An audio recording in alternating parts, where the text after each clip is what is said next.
The day I was arrested by fake HOA police was the day I took the whole neighborhood back. I grew up in eastern Iowa, where you wave at your neighbor, whether you like him or not.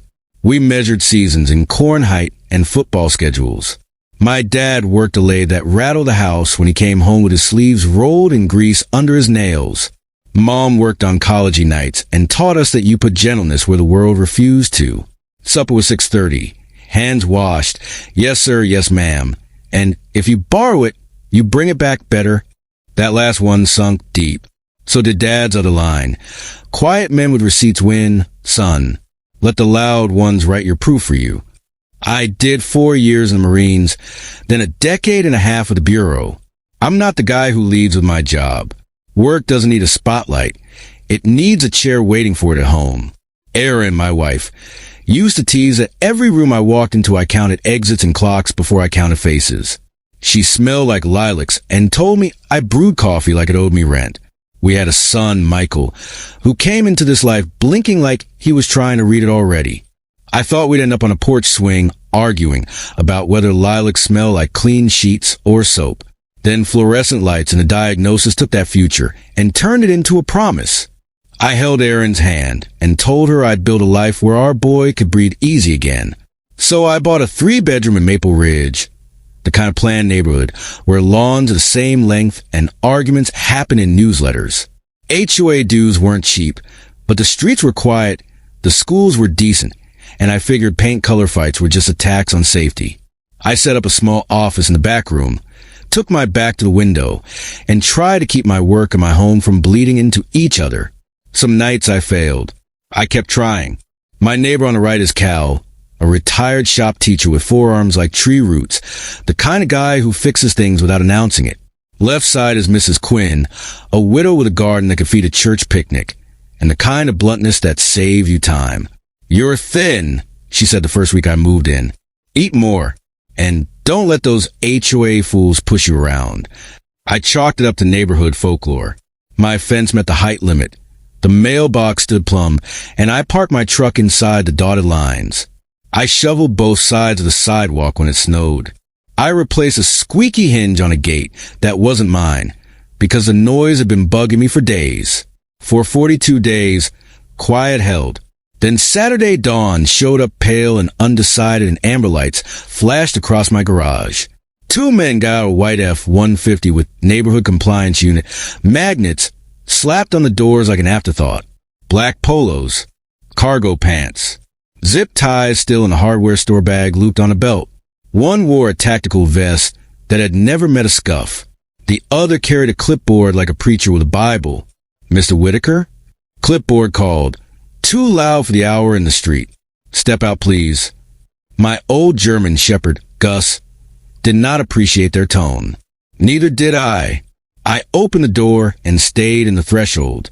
"You're on my property," I said, even in bored. "State your business." Polo squared his shoulders, chin jutting in a way that screamed high school parking lot. "Sir, you've been cited for multiple compliance violations and failure to remit fines.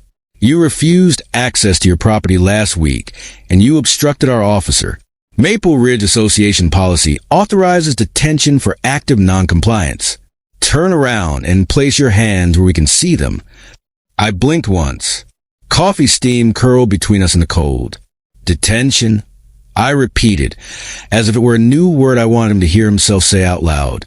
"By a homeowners association?" Clipboard flipped a page with a flourish. "Per Resolution E19, Section 5B, we are authorized to detain residents pending compliance review." I looked at their boots, brand new, theater props. The cuffs, zip ties and a plastic wrap from aisle 9. The license plate, commercial registration, no county tag. Not cops, not even rent-a-cops. Men who want to wear authority, like a costume. "You have 30 seconds to step back to the sidewalk," I said calmly. "If I'm in violation, send a certified letter. You put a hand on me and we're going to have a very different kind of morning." Polo smirked. "You think we won't? You think a little attitude makes you special? The board is done playing nice. Turn around." And I pulled my wallet slow and deliberate and watched the shape of my badge humble him. I'm a special agent with the Federal Bureau of Investigation. I said evenly. I'm notifying you that if you continue to impersonate a law enforcement officer or attempt to detain me or anyone in this neighborhood again, you are committing a crime under state law and possibly federal statutes if you solicited payments to the mail under false authority. Clipboard's jaw hung open. Polo's recalibrated bravado into anger. You think you can scare us? We're just doing our job. Then do it legally, I said. Off my lawn. They didn't move until Mrs. Quinn's Ring camera chimed so loud it might as well have been a gavel, and Cal's garage door rolled up like a curtain. Doors along the street cracked open. Eyes peered out. People watched. 10 seconds, I said, and I meant them to feel how long 10 seconds would be. Or I call the sheriff and the state AG, and we can all talk about statutes. Your choice. This time they stepped back. You'll regret this, Clipboard said, fishing for the last word. You're not above the rules. No, I said, but I can read them. They left. Gus leaned his shoulder into my knee like, you gonna finish that coffee or what? I didn't tell Michael. Not everything that happens at your door needs to shape a kid's day. He was 15, long and lanky like I used to be, with a goodness the world has no right to expect. He'd only just started laughing again, asking to shoot hoops with Cal's grandkids, leaving his door open to catch my bad music from the hallway. I had promised Aaron I would keep a home, not a fortress. The mundane things matter more than the dramatic ones. Hot breakfast, good socks, a light on when you get home. 2 men in black polos trying to cuff you on your porch shrivels, boring and safe, down to a very small thing. It also wakes up a part of me I keep leashed. My little brother Nate wore a badge too, county deputy. He died when a drunk ran a red light 2 days before Thanksgiving. I carried his casket with men who cried like boys. If you ever wonder what impersonating an officer feels like to me, it isn't a statute. It's a line. You do not cross it. I made coffee number 2, let the heat slow my pulse, and went to the office. Calm, measured, the way my dad would do it. Maple Ridge's covenants, conditions, and restrictions binder sat on the shelf like a dare. I pulled it down and started reading like it owed me money. My supposed sins arrived by lunchtime, as if someone couldn't wait. A final notice was taped to my garage door with blue painter's tape. A kindness I appreciated because duct tape on paint is an ugly fight. The letterhead was a marbled eagle borrowed from 2003 clip art. The font was trying so hard to be official it circled back to tacky. Immediate remittance required. It declared, cumulative fines, $1,250. Violations? Unauthorized flag. U.S. flag at non-approved height. Basketball hoop temporarily placed on driveway. Trash receptacles visible prior to 6 p.m. Failure to seed bare patch backyard. Vehicle of a commercial nature, parked in street. They threatened detention by authorized compliance officers and a lien on property. Detention again. Somebody had fallen in love with the word. 30 minutes later, a photo of my front yard appeared in the neighborhood Facebook group captioned, "Some folks think they're above the rules." No signature. Comments piled up like snow. Half good-hearted folks talking sense. Half hall monitors turning their volume up. I let it be. I've seen thousands of online fights. None of them are worth a heartbeat. That night, somebody wheeled my trash cans back to the curb at 9:30 p.m. and jammed a neon yellow citation into the lid. The next morning, my son's portable hoop was gone, a little orange rectangle left on the concrete, like a crime scene chalk mark. A seizure docket. Under my doormat called it contraband property removed pending appeal. Contraband almost made me laugh. Almost. Instead, I took photos. I printed them.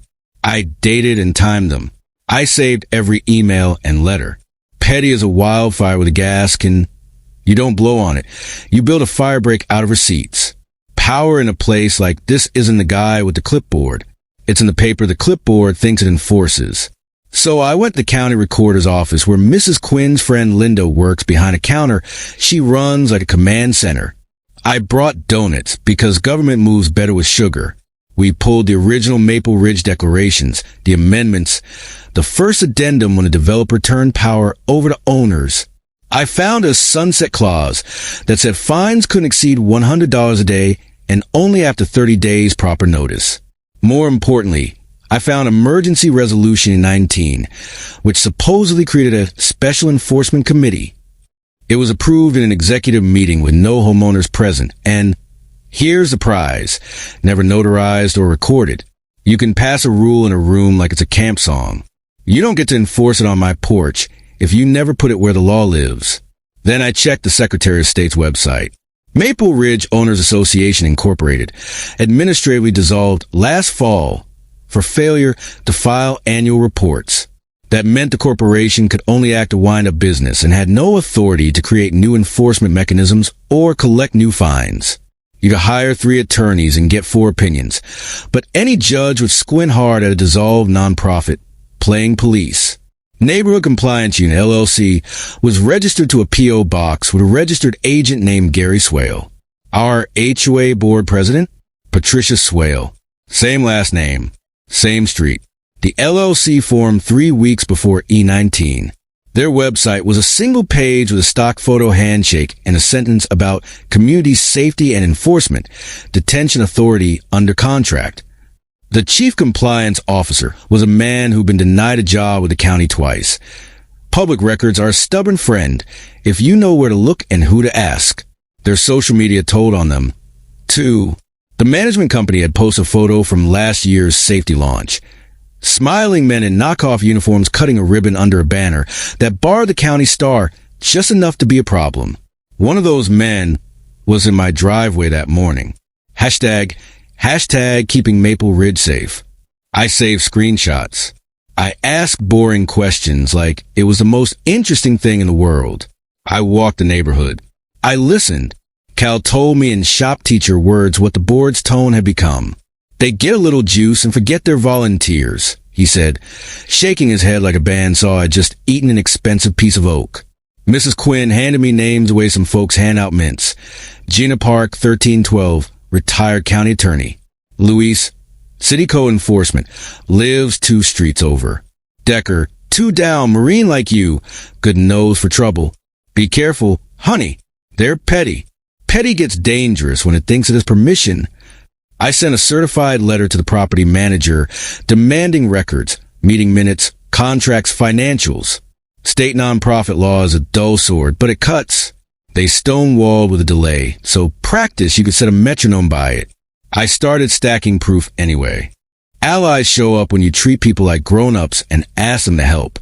Gina Park opened her door before I knocked. She's compact. Silver hair cut like truth, eyes that scan for the lie out of habit.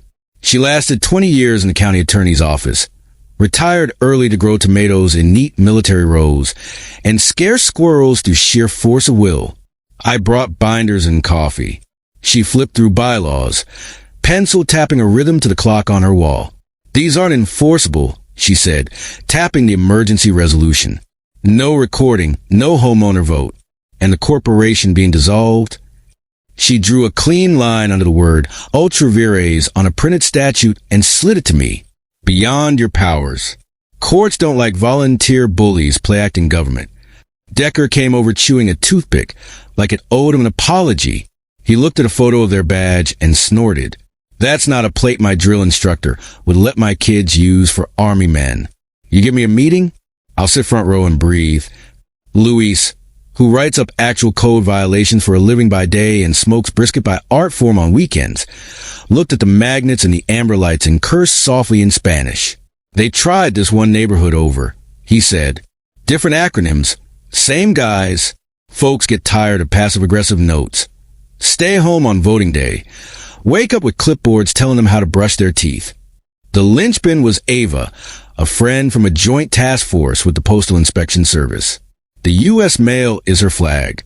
I sent her copies of the final notice, letters threatening detention, and demanding checks mailed to the P.O. box. She whistled low on the phone. Mail fraud's a big word, she said, but if they're misrepresenting authority and getting paid to the mail, we're talking. And that logo? If it mimics government insignia, I've got a leash to pull. Mrs. Quinn fed us like she'd been training for it. Cookies appeared the moment we sat in my garage. Cal brought folding chairs that looked like they'd been folded on every holiday since 1974. Jordan, The second grade teacher who runs a neighborhood Facebook group with the patience of a saint and the spine of Mount Rushmore offered to dig through her messages for anonymous tips. She had them. Folks told her that officers threatened to tow cars unless they paid a compliance bond on the spot. Receipts were made out to Neighborhood Safety Solutions, another LLC registered to the same P.O. box. Greed and power never give themselves back. You take them. The board announced a meeting for Thursday at the clubhouse, 6 p.m. The agenda said executive session and security matters, which is HOA for we're about to kick you out. We came early and filled every chair. I wore jeans and a ball cap. Gina wore her pearls, the ones you wear when there's going to be a photograph on the courthouse steps. The property manager walked in with hair, so gelled it qualified as a helmet. Board President Patricia Swale arrived with 3 people, one of them her husband Gary, the neighborhood compliance unit guy who thought a star on a magnet turned him into something. 2 of the officers took seats in the back like bouncers. We'll be moving into executive session shortly. Patricia started, voice smooth and condescending by turns. Security matters, open meeting. Gina said pleasantly, per statute and your bylaws, security contracts and fines are not exempt from homeowner review. Executive session is for legal counsel. You don't have an attorney present. Patricia's smile broke at the corners. This is a courtesy, Ms. Park, Gina said. Retired. She thumbed at me. I stood. My name is Jack, I said. I live at 1402. I have a question about the neighborhood compliance unit and the authority under which its members attempted to detain me on my porch. I'd like to see the contract. Gary huffed like a bull in a cartoon. You're out of line. I pulled a tidy stack of papers from a folder. Quiet. Calm. Secretary of State records show Maple Ridge Owners Association was administratively dissolved last October. County records show your Emergency Resolution E19 was never notarized or recorded. The covenants on file require a homeowner vote to create new enforcement mechanisms. There was no vote. The room hummed. Cal leaned back like he'd set popcorn in the microwave, and the bag just started to bulge. Your compliance unit logo mimics the county star enough to confuse a reasonable person, I continued, pushing a print across the table.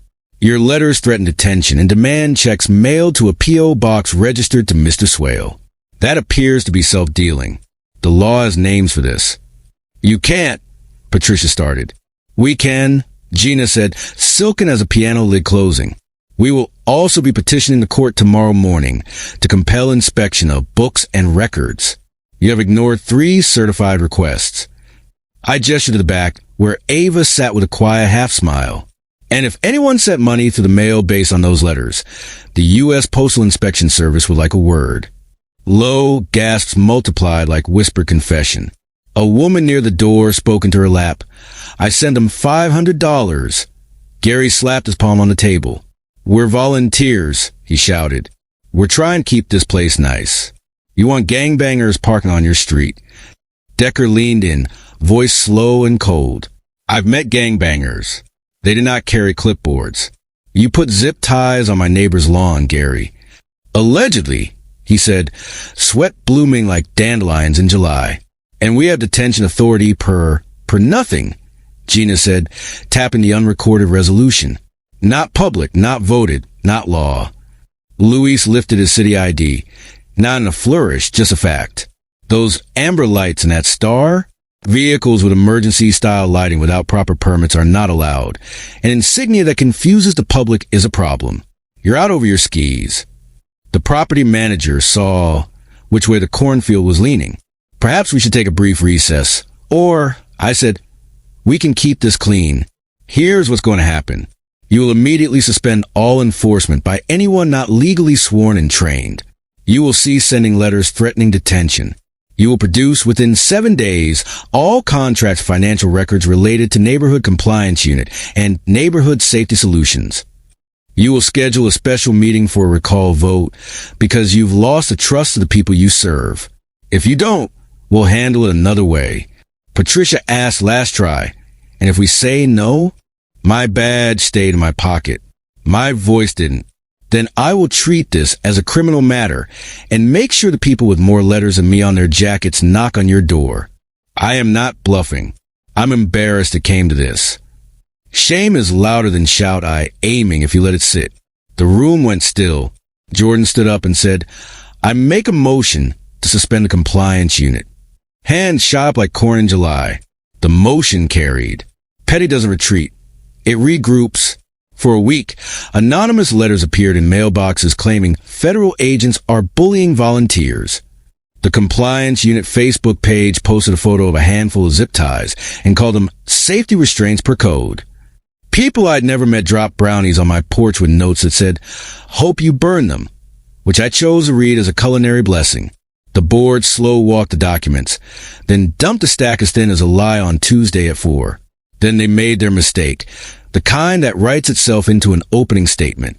A certified letter went out to 15 homes offering to forego legal action, and liens of settlement is delivered by money order to our chief compliance officer at the clubhouse this Saturday. It used attention like frosting. It referenced board counsel. There was no counsel. It used the illegal star. Ava's voice on the phone hit a note I've heard her, used right before she puts on heels and walks into a judge's chambers. Do you mind if we attend that settlement meeting? Mind, I said. I'll bring coffee. Saturday morning was crisp and bright, the neighborhood smelling of leaf piles and charcoal. Decker parked across from the clubhouse, arms crossed loose. Cal sat on a bench like a grandfather who had perfected patience. Jordan had her phone out. Gina wore a jacket that did not scream lawyer, which is the best kind. Louise talked quietly with a deputy from the sheriff's office, a good one who carries a job like a trust. Gary arrived with a folding table, a lockbox, and a face ready for money. 2 officers flanked him, chests puffed like pigeons. An older couple handed him a $300 money order with eyes on the floor. He dropped in the box like he'd done it before. Gary Swale? Ava said, stepping forward, badge out, voice like a carpenter's square, straight and true. U.S. Postal Inspection Service. We need to talk about these letters. They look a lot like solicitation for money under color of authority you don't have. He laughed on reflex. It died when the deputy stepped in beside her. And we need to talk about impersonating a public officer, the deputy said. The clubhouse, normally a place for sticky-fingered kids and cupcakes, turned into a room where Truth sat down and asked for receipts. Ava had a search warrant for the lockbox. Inside were money orders, copies of letters, and a ledger that linked payments to LLCs sharing a P.O. box with Gary's remodeling business. It was systemic. It was sloppy. It was perfect. Arrests don't happen in real time the way TV pretends. It took days. Warrants. Interviews. People writing themselves into corners they didn't know they'd built. But cuff clicks eventually came. The sheriff's office led with impersonation and theft by swindle. Ava worked the mail angles. The property manager resigned for a family emergency that looked like a lawyer's advice. The board called an emergency meeting to explain, a word that sometimes means bury the shovel and whistle. We scheduled a recall and knocked on doors.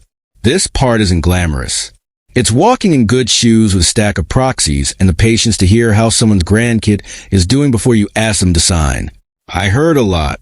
A widow with Navy flag told me a compliance officer had chided her, his word, about her husband's service being off-brand for community decorum. A dad told me they threatened to tow his minivan for a mailer in his window. A young couple whispered they paid $200 because someone lit them up with amber lights at 10 p.m. and they were scared. We brought forms. We answered questions. We kept it boring, steady, and kind. That wins. The night of the recall, the clubhouse overflowed. Patricia delivered a speech polished like furniture. You could see her face in it, but if you sat, it creaked. She said words like misunderstanding and overzealousness and safety. We said unlawful, unrecorded, unauthorized, and enough. When the ballots were counted, the board went the way of the zip ties. In their place stood neighbors who remember why we moved into a neighborhood in the first place. Jordan, who can herd first graders and Facebook trolls with equal grace. Luis, who knows the difference between code and common sense. Tanya, a nurse who speaks softly and writes emails that hit like hammers. And Tom, a retired Air Force signaler who treats budgets like sacred documents. They asked me to take a seat. I declined. I already have a job that can make a room sit a little straighter, but I offered to help clean up. We terminated the compliance unit contract. By we, I mean the new board voted, and the attorney we hired drafted a letter with words that end arguments. We notified the insurance carrier and filed claims to make people whole. We rewrote policy in plain English. No vendor with a family tied to a board member without full disclosure and majority approval. No fines without notice and cure periods that look like grace. And not one non-sworn person will ever present themselves as law enforcement in Maple Ridge again. Period. Memes were made. My favorites had a roll of zip ties on a pedestal with the caption, "Never forget. Justice is slow, because it should be." It took 6 months. Michael grew another inch. I learned not to cut my grass so short. Mrs. Quinn fought a squirrel that kept digging up her parsley, and to no one's surprise, won. The neighborhood breathed easier. A family who turned off their Christmas lights early last year after a citation hung enough this year to test our transformer. Nobody said a word except "nice job" and "try red on the corner bush." The state charged Gary and 2 of his officers with impersonating a public officer and theft by swindle. The plea deal included restitution for homeowners whose money orders had paid for gas and a new set of wheels on a very specific F-150. The property manager's license went under review. The LLCs dissolved. Some of the old board wrote letters to the community. Some were apologies.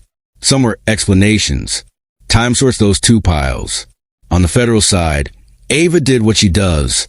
There was no dramatic press conference. There was a letter from the U.S. Attorney's Office that used phrases like deferred prosecution and compliance plan. People ignore words like that until they can't. We returned Maple Ridge to neighborly. That meant actual warnings, actual cure periods, and the radical practice of treating people like adults. We paved the pothole at the end of Willow instead of buying amber lights. We gave Mrs. Quinn a small budget and called her Garden Czar and let her declare war on crabgrass. Jordan set up a Saturday donut table at the clubhouse lobby once a month, so people would run into each other for better reasons. The best part? You feel the temperature drop. Fewer anonymous notes. More borrowed posthole diggers return with a beer tucked into the handle. I still wave at everyone, even the ones who didn't wave for a while. That's not sainthood. That's Iowa. My dad used to say, "There's nothing more American than building a fence and then letting your neighbor borrow your tools to fix his." He didn't die rich. He died right. Every so often, someone on the neighborhood page asks me to tell the story. I don't do it online. You want to hear it? Bring a lawn chair to the end of my driveway. I'll pour coffee strong enough to stand a spoon in, and I'll tell you about the morning 2 men in black polos try to put cuffs on me with zip ties. I'll tell you how a retired attorney, a shop teacher, a postal inspector, a city code guy, a Marine, a nurse, a teacher, and a widow decided enough was enough. I'll tell you how a boy learned that a home can be safe, even when it isn't quiet. We'll watch Gus nose into a squirrel's business and we'll laugh, because the world is still good under all the nonsense. The morning they came to arrest me, I didn't rage. I read. I didn't swing. I set the table and invited them to explain themselves. The thing about men who pretend to be what they aren't is that light does all the work if you hold it steady. You hold it until you can fold it up and put it back in the drawer next to the tape measure and the screwdriver, because you hope not to need it again for a long time. And if there's a more you can tuck in your pocket, it's this. Bullies leverage confusion. Neighbors leverage truth. One is louder for a while. The other lasts. The day 2 fake officers tried to cuff me was the day they learned the difference between a badge and a sticker